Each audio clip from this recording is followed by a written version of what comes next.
We are here talking today about how advanced planning can protect the ones we love.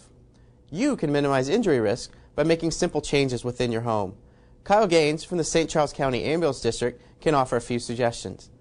Thanks for joining us today, Kyle. Thanks for having me, Doug. Appreciate it. Falls are a serious risk for seniors. What are some other common ailments? Well, some of the things that we see a lot of, I mean, we respond to about 32,000 calls a year here in St. Charles County, and those calls vary greatly. The greatest percentage of them are, like you said, for older adults, and falls are a very common one that we see. Some other common ones that we respond to are medical issues brought about by overdose or underdose of prescription medication designed to keep chronic conditions in check. If that medication gets out of whack, we can definitely, our assistance can be needed in those types of situations. Speaking of those chronic conditions, things like chronic obstructive pulmonary disease, CHF, things of that nature, if the patient isn't as great about regulating those things and doing the day-to-day upkeep, taking their meds, controlling environmental factors, sometimes those conditions will worsen to the point where our services are needed. We talked about falls. Just taking these simple steps to clean up your house is one thing they can do. What are some other things that people can do to help protect themselves? Well, falls, like you said, are a very common risk, especially among older adults, and the majority of falls do occur in the bathroom. So one thing that we definitely recommend are taking a few steps in the bathroom to make sure that your bathroom is safe and you're able to get around easily in there. One of the easiest things you can do is have some grab bars installed, particularly in the shower and in the area exiting and entering the shower, perhaps mounted vertically, so that you have something to grab onto whenever you're getting in and out. Having a dry mat down on the floor so that you're not stepping out with wet feet onto slick tile is another big one. Things of that nature can really go a long way in helping. As far as the rest of the house goes, you know, things like removing throw rugs, that's a big trip and fall hazard. Things like making sure that extension cords and cords for oscillating fans, things like that, are out of the walkways of the area. Making sure the areas are adequately lighted. Having adequate lighting in the house can go a long way to helping you be able to see your way around when walking through different rooms of the house. Even with all these precautions, someone is going to eventually get hurt in some way, shape, or form. What are some common things that you should have into your first aid kit? And then also, how would they make the determination to either call you or go to the doctor? Ah, I see.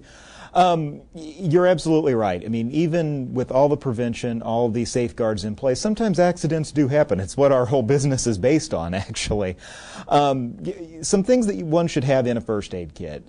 Gloves, definitely necessary. Perhaps if you're not the patient, you may be providing care to somebody else. Definitely want to have a good pair of gloves in there to protect yourself in the event that you need to give first aid to somebody else.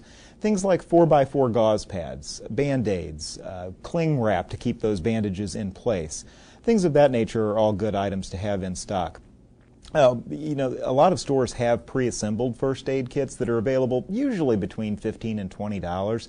And typically that's what we would recommend, going ahead and just picking one of those up for your house, because by the time you buy the gauze pads and the cling wrap and the Band-Aids and the Neosporin and all those things separately, you're looking at a more costly venture than just buying the first aid kit to begin with. So the one thing we always do, caution with first aid kits, maybe not so much caution, but just a reminder, is if you use something from the first aid kit, make sure that you replace it so that it's there if it's needed again. That's definitely a common pitfall, is that people will use a couple of gauze pads and then not replace them, and then, next time they need them, they don't have anything present. So how would we know if something's a little bit more than just a first aid kit? What would happen or what would it take to have to call you or a doctor? Oh, well, that's a very good question, one that we get very, very, very commonly, actually. On your minor injuries, things like cuts, scrapes, things like that, for the most part, general first aid is going to be, something that it can be taken care of at home, that isn't going to require the assistance of paramedics. But, on a cut, for instance, if it's a situation where if you're holding direct pressure with a gauze pad on that, you add the second gauze pad and it's still soaking through with blood after a couple of minutes, say about 2 minutes, I would say definitely go ahead and call for help at that point if you can't get the bleeding stopped. Other situations are if someone is unconscious, if someone is in very, very severe pain, or simply if you're not sure what to do. I mean, better to get help there and have the paramedics assess the situation. If we can get everything stabilized and don't believe they need to go to the hospital for further treatment, that's no problem. We can turn the ambulance around and head back to the station. But better safe than sorry, like so many things in life. It's better to just have that help there if you need it. And if we don't need to, no big deal. We'll turn around and head back. But if you're not sure what to do, by all means, go ahead and call 911. So your organization definitely works with senior groups and can help out quite a bit. What are some other resources available in our community to help out with the senior community?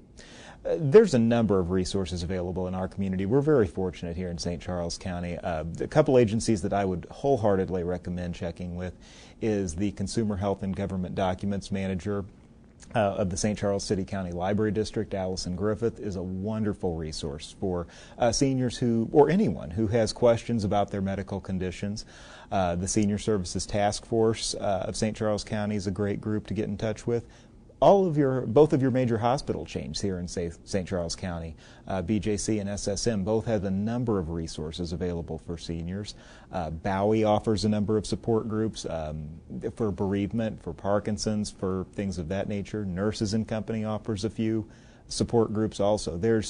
Folks are very well taken care of here in St. Charles County, and really a great place to look for all those resources is the St. Louis Times Senior Resource Guide. It's got a great number of listings there available, everything from in-home care, things like Visiting Angels, Right at Home, those types of agencies that can help with a little bit of housework, meal prep, things like that, to the more advanced, true in-home medical care, all the way through independent, assisted, or skilled nursing if you're looking for a facility like that for a loved one.